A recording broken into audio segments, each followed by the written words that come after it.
তো গাইস দেখুন এখানে ফুলকপি আলু আর ফুলকপির ডাটা কাটা হয়েছে। তো এখন এটিকে রান্না করা হবে, আজকে একটা স্পেশাল মেনু হবে। তো গাইস দেখতে থাকুন। তো স্পেশাল মেনুটা দেখতে গেলে পুরো ভিডিওটা আপনাদেরকে দেখতে হবে। তো আমি রেসিপিটা স্টার্ট করছি। এখানে আমি সামান্য পরিমাণ তেল আর পেঁয়াজ কুচি দিয়ে ফুলকপি ডাটাগুলিকে সম্বাস দিতে হয়, তো আমি দিয়ে দিলাম। তো এখন আমি এটাকে ভালো করে নাড়িয়ে সামান্য একটু জল দিয়ে মানে এটাকে ঢেকে রাখবো যতক্ষণ পর্যন্ত সবজিগুলি না মজে আসবে, ততক্ষণ পর্যন্ত এটাকে ঢাকনা দিয়ে রাখতে হবে, না হলে সিদ্ধ হবে না। তো আমি একটু জল দিয়ে দেব উপর থেকে, তারপর এটাকে ঢেকে রেখে দেবো।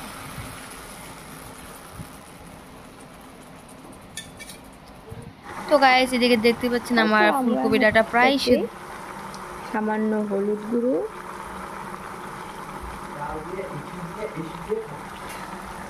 একটু লঙ্কা গুঁড়ো,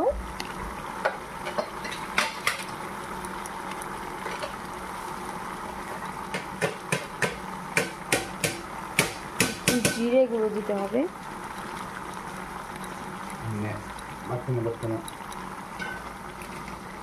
দিয়ে ভালো করে নাড়িয়ে নিতে হবে।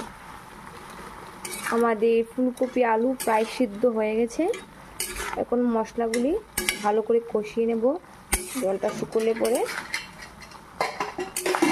তারপরে আমি গরম মশলা দিয়ে দিলি রেডি আমাদের স্পেশাল মেনু ডাটা ফুলকপি কষা যাকে বলে। এই রেসিপিটার নাম দিলাম আমি একটা, যদিও রেসিপিটার নাম আমি নিজেই জানি না, তারপর দিলাম একটা ছোট্ট। দেখে নিয়ে এদিকে আমার জল শুকিয়ে গেছে, এখন মশলাগুলি ভালো করে কষিয়ে নেব। খুবই সিম্পল একটা রেসিপি, তো আমার প্রায় হয়েই গেছে। এখন একটু কষিয়ে নামিয়ে নিলি রেডি ফুলকপি কষা। তাতে একটু গরম মশলাও ছিটিয়ে দিতে হবে, তাহলেই হয়ে যাবে।